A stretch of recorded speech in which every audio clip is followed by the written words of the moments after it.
Hi, hello, నమస్తే. Hello, ఆగండి ఆగండి, కొంచెం నా మాట వినండి. ఏమండి, ఎప్పుడు ఉరుకులు పరుగులు జీవితమేనా అండి?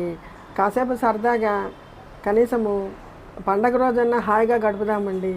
ఎప్పుడు హడావిడి, ఎప్పుడు బరుకులే కదా. అది ఎప్పుడు ఉండేదేనండి. ఆంగ్ల నూతన సంవత్సరాది మనం ఎట్లయితే జనవరి 1 ఎంత బాగా జరుపుకుంటామో అంతకు 10 రెట్లు మనము ఉగాది పండుగను చేసుకోవాలండి. ఎందుకంటే మన తెలుగువారికి ఈ ఉగాదే కదండి సంవత్సర ఆది.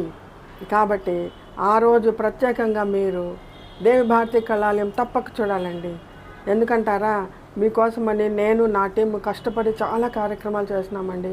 అందులో లలిత గీతాలు ఉన్నాయి, జోకులు ఉన్నాయి, నృత్య ప్రదర్శనలు ఉన్నాయి, తర్వాత పాటలు, కవితలు అన్నీ ఉన్నాయండి.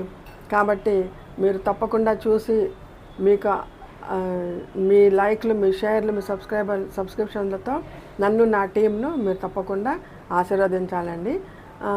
అంటే ఇంకోటి ఏమంటే అండి, ఆ రోజు మీరు చాలా బిజీగా ఉంటారు.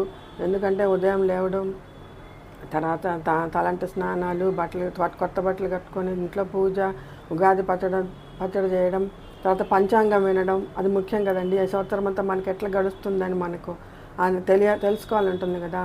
ఆ పంచాంగ శ్రవణం చేయడం, తర్వాత మీ ఊళ్ళో కానీ కవి సమ్మేళనాలు జరిగితే ఆ కవి సమ్మేళనానికి వెళ్ళడం, తర్వాత రచయితల సమ్మేళనాలు జరిగితే రచయిత సమ్మేళనానికి వెళ్ళడం, సాయంకాలం పూట దేవాలయాలకు వెళ్ళడం, ఇట్లా ఎన్నో పనులు మీకు ఉంటాయండి. మీరు పాపం చాలా బిజీ.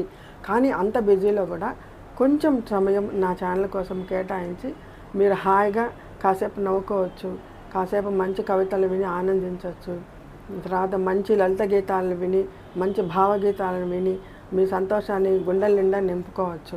కాబట్టి ఆ రోజు తప్పకుండా చూడాలండి. ప్లీజ్ అండి, నన్ను, నా టీంను ఎంకరేజ్ చేయండి, సరేనా?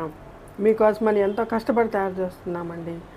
ఇంకొక మాట అండి, ఇప్పుడు నేను వేసుకున్నాను చూడండి, ఇది తర్వాత ఈ డ్రాప్స్ అండి, కృష్ణా కలెక్షన్స్ అని చెప్పి వాళ్ళ దగ్గర నేను తీసుకున్నానండి. చాలా బాగుంటుందండి క్వాలిటీ వాళ్ళ దగ్గర. బట్టలు కానీ, నగలు కానీ అన్నీ కూడా ఉంటాయన్నమాట. చిన్నపిల్లలకు, పెద్దవాళ్ళకి, అందరికీ. నేను వాళ్ళ కాంటాక్ట్ నెంబర్ నేను మీకు డిస్క్రిప్షన్లో పెడతాను. మీరు కూడా కావాలంటే తెప్పించుకోవచ్చు. క్వాలిటీ అయితే మీరు ఏమి ఆలోచించాల్సిన పని లేదు. మళ్ళీ చెప్పిన టయానికి మనకు ఐటెం ఇచ్చేస్తారు. చాలా నిజాయితీగా ఉంటారు, నీతిగా వ్యాపారం చేస్తున్నారండి.